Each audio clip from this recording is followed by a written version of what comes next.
Everyone, welcome to my channel. इस video में हम लोग डिस्कस करने वाले हैं स्ट्रक्चर ऑफ कैपिटल मार्केट और we can say structure of Indian capital market.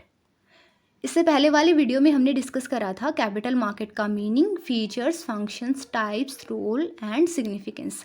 आज हम लोग डिस्कस करेंगे कैपिटल मार्केट का स्ट्रक्चर, एकदम डिटेल में डिस्कस करेंगे। बहुत इंपॉर्टेंट टॉपिक है।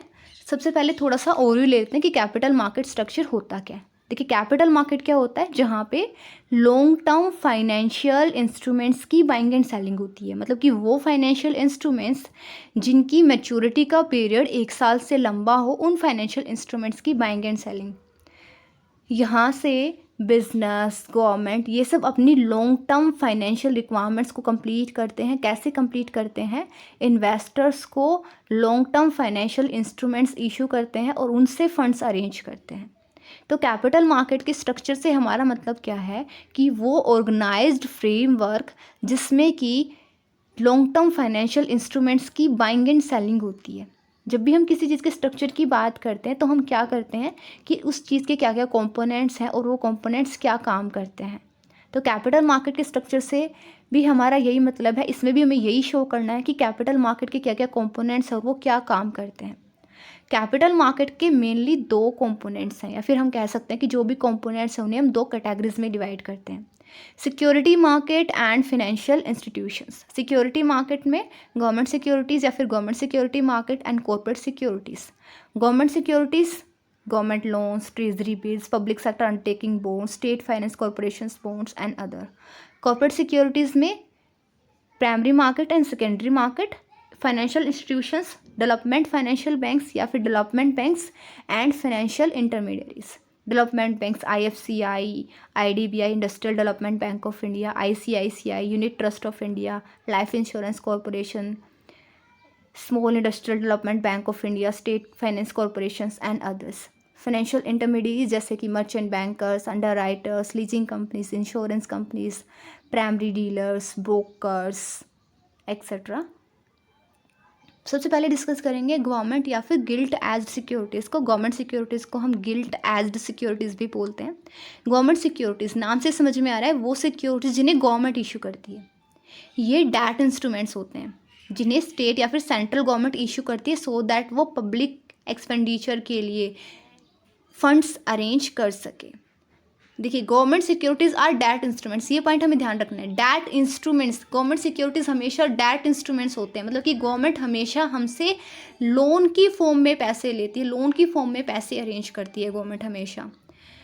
Sold by RBI। Government securities को इंडिया के अंदर रिजर्व बैंक ऑफ इंडिया का एक डिपार्टमेंट होता है, पब्लिक डेट ऑफिस या फिर पब्लिक डेट डिपार्टमेंट। ये डिपार्टमेंट जो है ये गवर्नमेंट सिक्योरिटीज़ को इशू करता है और फंड्स अरेंज करता है गवर्नमेंट के लिए। Offer fixed rate of interest. Government securities में हमें जो इंटरेस्ट है वो फिक्स्ड रेट पे मिलता है। अब हम डेट सिक्योरिटीज़ में जब इन्वेस्ट करते हैं तो हमें डेट के बदले में जो रिटर्न मिलता है वो इंटरेस्ट होता है, और गवर्नमेंट सिक्योरिटीज़ में जो इंटरेस्ट होता है उसकी रेट फिक्स्ड होती है। और ऑल्सो जो गवर्नमेंट पेमेंट करती है इंटरेस्ट की वो भी रेगुलर बेसिस पे करती है। क्वार्टरली भी कर सकती है, हाफ ईयरली भी कर सकती है और ईयरली भी कर सकती है, बट रेगुलर पेमेंट करती है। लो और नो रिस्क। गवर्नमेंट सिक्योरिटीज़ में रिस्क ना के बराबर होता है। ना के बराबर रिस्क क्यों होता है? पहला रीज़न तो ये कि डेट इंस्ट्रूमेंट है जहाँ पे पेमेंट करनी ज़रूरी है। दूसरी चीज़ की है कि गवर्नमेंट इशू करे, गवर्नमेंट गारंटी कर रही है पेमेंट को, तो सिक्योर होता है। Can be traded in secondary market providing liquidity to investors. Government securities को भी सेकेंडरी मार्केट में ट्रेड किया जा सकता है। मतलब कि अगर आपने गवर्नमेंट सिक्योरिटीज़ में इन्वेस्ट किया है और आप इनको मैच्योरिटी से पहले इन कैश कराना चाहते हैं तो आप इनको सेल करके इन कैश करा सकते हो कभी भी मार्केट आवर्स में। For example government bonds, treasury bills, public sector undertaking bonds, state finance corporation bonds etcetera. इसके लिए मैंने एक डिटेल वीडियो डाली है गवर्नमेंट सिक्योरिटीज़ की, जिनमें मैंने डिफरेंट सिक्योरिटीज़ को विद एग्जांपल एक्सप्लेन किया है, गवर्नमेंट इशूड सिक्योरिटीज़ को।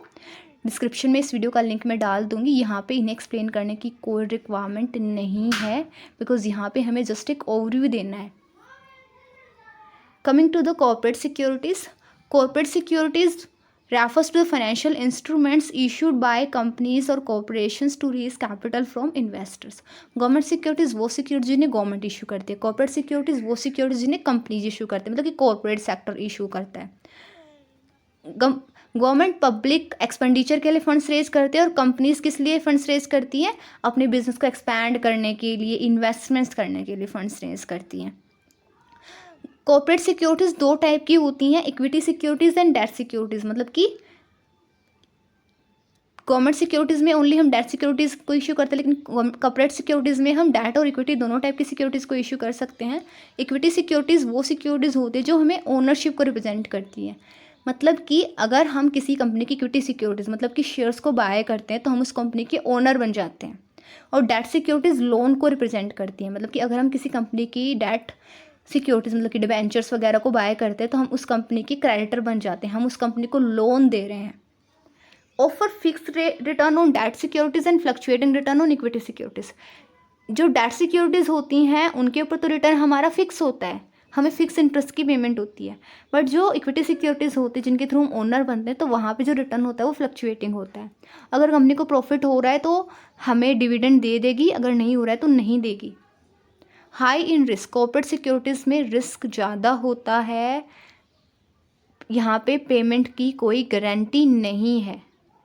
Are traded in secondary market providing liquidity to investors. Corporate securities secondary market में ट्रेड हो सकती है, इन्वेस्टर्स को लिक्विडिटी प्रोवाइड होती है. जैसे कि अगर आपने किसी कंपनी के शेयर्स में इन्वेस्ट कर दिया और आप उन शेयर्स को इनकैश कराना चाहते हो तो आप इन शेयर को सेल करके इनकैश कर सकते हो. Example equity shares, preference shares, debentures etcetera. इसकी भी मैं डिटेल वीडियो डालने वाली हूँ आगे. कैपिटल मार्केट इंस्ट्रूमेंट्स जिसमें हम इनको डिटेल में डिस्कस करेंगे. Coming to the primary and secondary market. Corporate security market को हम दो पार्ट्स में डिवाइड करते हैं और होल कैपिटल मार्केट को भी हम दो पार्ट्स में डिवाइड करते हैं, capital market and secondary, primary market and secondary market. Primary market वो मार्केट जहाँ पे सिक्योरिटीज़ फर्स्ट टाइम इशू होती हैं, मतलब कि कंपनीज और government long term financial instruments issue करके फंड्स अरेंज करते हैं. यहाँ पे सिक्योरिटीज़ फर्स्ट टाइम इशू होती हैं, फ्रेश होती हैं. इसका पर्पज़ क्या है कि कंपनीज और गवर्नमेंट अपनी लॉन्ग टर्म फंड रिक्वायरमेंट्स को कंप्लीट कर सके. यहाँ पे जो पैसा होता है, फंड्स होते हैं, वो इन्वेस्टर्स से इशूअर्स को जाते हैं, मतलब कि कंपनीज एंड गवर्नमेंट को जाते हैं. सेकेंडरी मार्केट वो मार्केट जहाँ पे ऑलरेडी इशूड सिक्योरिटीज़ की बाइंग एंड सेलिंग होती है. यहाँ पे जो इन्वेस्टर्स होते हैं वो ही सिक्योरिटीज़ को बाय कर रहे होते हैं और वही सिक्योरिटीज़ को सेल कर रहे होते हैं. देखिए हम कह सकते हैं कि कैपिटल मार्केट में primary market is like a gate of securities, जहाँ से सिक्योरिटीज़ एंटर करती हैं. ओके, एंड एंटर करने के बाद जहाँ पे उनकी बाइंग एंड सेलिंग होती है that is secondary market. Secondary market का पर्पस क्या है कि जो इन्वेस्टर्स हैं उनको लिक्विडिटी मिले. मतलब कि इन्वेस्टर्स जो हैं वो जब चाहे, जब उन्हें रिक्वायरमेंट हो, वो अपने पैसे अरेंज कर सके, उन सिक्योरिटीज़ को इन कैश करा सके. बिकॉज यहाँ पे अगर मान लीजिए, देखिए प्राइमरी मार्केट में क्या किया, आपने किसी कंपनी के शेयर को उसी कंपनी से बाय किया. अब सेकेंडरी मार्केट में आके आप क्या करते हो, आपको फंड्स की रिक्वायरमेंट, आपको पैसे की रिक्वायरमेंट, तो आप उस शेयर को सेल कर देते हो फर्दर किसी और इन्वेस्टर्स को. Next is development financial banks या फिर development banks. Development financial banks, इन्हें हम डेवलपमेंट फाइनेंशियल इंस्टीट्यूशंस भी बोलते हैं, डेवलपमेंट बैंक्स भी बोलते हैं और टर्म लैंडिंग इंस्टीट्यूशंस भी बोलते हैं. ये स्पेशल फाइनेंशियल इंस्टीट्यूशंस होते हैं जिनका काम होता है कि ये कंपनीज़ को लॉन्ग टर्म फाइनेंस प्रोवाइड करें, मतलब कि फाइनेंस प्रोवाइड करें, लॉन्ग टर्म लोन्स वगैरह प्रोवाइड करें. जैसे कि IDBI that is industrial development bank of India, इसकी एस्टेब्लिशमेंट 1964 में हुई थी. इसका काम क्या है कि कंपनीज़ को फाइनेंशियल असिस्टेंस प्रोवाइड कराना, मतलब कि उन्हें फाइनेंस प्रोवाइड कराना, फाइनेंशियल एडवाइजरी सर्विसेज प्रोवाइड कराना और इंडस्ट्रीज़ के डेवलपमेंट को सपोर्ट करना और मेनली इंफ्रास्ट्रक्चर प्रोजेक्ट्स के लिए फंड्स अरेंज करना. IFCI industrial finance corporation of India, इसकी एस्टेब्लिशमेंट 1948 में हुई थी. इसका काम क्या है कि जो भी इंडस्ट्रियल प्रोजेक्ट्स हैं उनको फाइनेंशियल असिस्टेंस प्रोवाइड कराना, मतलब कि उनके लिए फंड्स अरेंज करना. जो medium and large scale sectors हैं जनरली उनके लिए फंड्स अरेंज करना, उनको प्रमोट करना काम है industrial finance corporation of India का. इनकी मैं डिटेल वीडियो डालने वाली हूँ। डेवलपमेंट बैंक्स की भी एक डिटेल टॉपिक है कैपिटल मार्केट में। यहाँ पे हम जस्ट एक ओवरव्यू ले रहे हैं। SIDBI that is small industrial development bank of India 1990 में एस्टेब्लिशमेंट हुई थी। इसका मेन एम क्या है कि जो स्मॉल, जो माइक्रो, जो एकदम मीडियम छोटे एंटरप्राइजेज हैं उनके लिए फंड्स अरेंज करना, उनकी डेवलपमेंट में हेल्प करना।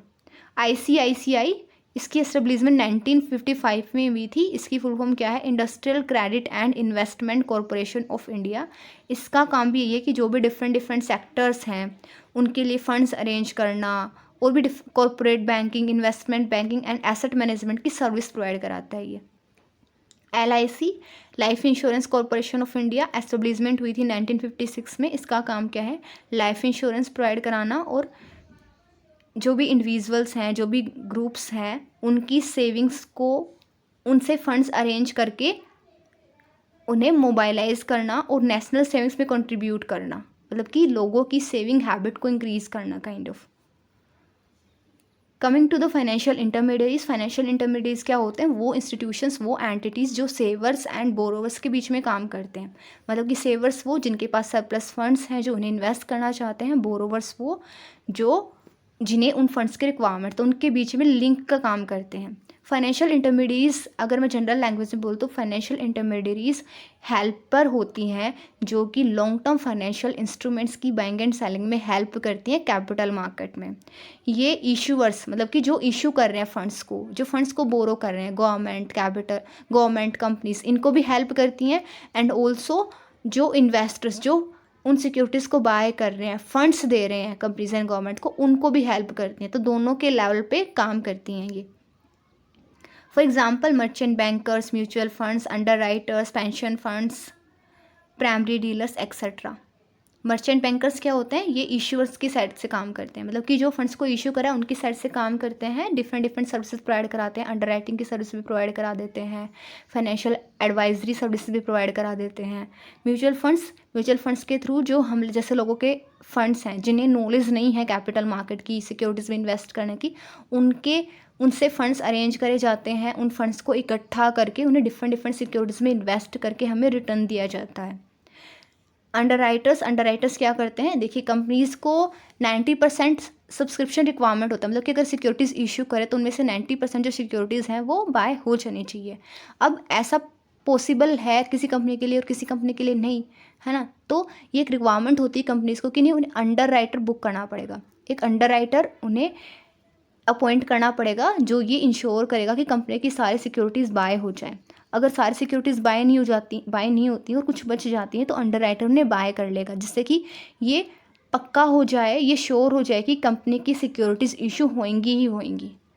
पेंशन फंड्स ये म्यूचुअल फंड्स की तरह ही होते हैं। इनमें भी जो भी एम्प्लॉयज़ होते हैं किसी भी कंपनी के, उनके फंड्स को इन्वेस्ट करा जाता है डिफरेंट सिक्योरिटीज़ में, और एम्प्लॉय के रिटायरमेंट प्लान के लिए पैसे अरेंज करे जाते हैं ताकि उसकी रिटायरमेंट जो है वो अच्छी हो, उसके रिटायरमेंट के टाइम पे उसे लमसम अमाउंट में पैसे मिल सकें। यही डिफरेंस होता है म्यूचुअल फंड्स में और पेंशन फंड्स में। म्यूचुअल फंड्स का मेन एम हमें different kind of return available कराना है, डिफरेंट सिक्योरिटीज़ में इन्वेस्ट कर। पेंशन फंड्स का मेन एम क्या है कि डिफरेंट सिक्योरिटीज़ में इन्वेस्ट करके रिटायरमेंट के लिए पैसे अरेंज करना। प्राइमरी डीलर्स कौन होते हैं? प्राइमरी डीलर्स ये देखिए, गवर्नमेंट सिक्योरिटीज जो होती हैं उन्हें हम डायरेक्टली बाय नहीं कर सकते। 2011 में RBI ने ये डिसीजन लिया था कि जो हमारे जैसे जो इंडिविजुअल इन्वेस्टर्स हैं, रिटेल इन्वेस्टर्स हैं, वो भी गवर्नमेंट सिक्योरिटीज़ को बाय कर सकते हैं। बट स्टिल ये जो सिक्योरिटीज़ होती हैं बहुत एक्सपेंसिव होती हैं। तो जनरली जो प्राइमरी डीलर्स होते हैं ये लोग गवर्नमेंट सिक्योरिटीज़ को बाय करने के लिए रिस्पॉन्सिबल होते हैं। ये लोग गवर्नमेंट सिक्योरिटीज़ को गवर्नमेंट से डायरेक्टली RBI के पब्लिक डेट डिपार्टमेंट से फर्स्ट टाइम बाय करते हैं, तो इन्हें हम प्राइमरी डीलर बोलते हैं, जो प्राइमरी मतलब कि फर्स्ट टाइम बाय कर रहे हैं गवर्नमेंट सिक्योरिटीज़ को। So thank you all, thank you for watching my video. If you like the video don't forget to like, subscribe and comment on my channel. इससे अगले वाले video में हम लोग डिस्कस करने वाले हैं कैपिटल मार्केट इंस्ट्रूमेंट्स। और अगर आपके माइंड में ऑलरेडी कोई टॉपिक है तो वो भी आप बता सकते हो। एंड फॉर योर इन्फॉर्मेशन, ये मेरी कैपिटल मार्केट की सेकंड वीडियो नहीं है। इससे पहले भी मैंने कैपिटल मार्केट के कई सारे इंपॉर्टेंट टॉपिक्स को डिस्कस किया है। Debt market, government securities, depository system, depository process, reforms in capital market, regulatory framework of capital market and many more. जो भी इंपॉर्टेंट डिफ़िकल्ट टॉपिक्स हैं उनको मैं कवर कर चुकी हूँ ऑलमोस्ट। अब मैं जो जनरल वाले टॉपिक्स हैं उनको सीक्वेंस में कवर कर रही हूँ जो मेरे रह गए थे। सो अगर आपको बीच में से कोई टॉपिक चाहिए है तो भी आप मेरे को कमेंट कर सकते हो, मैं उसकी वीडियो पहले डाल दूँगी।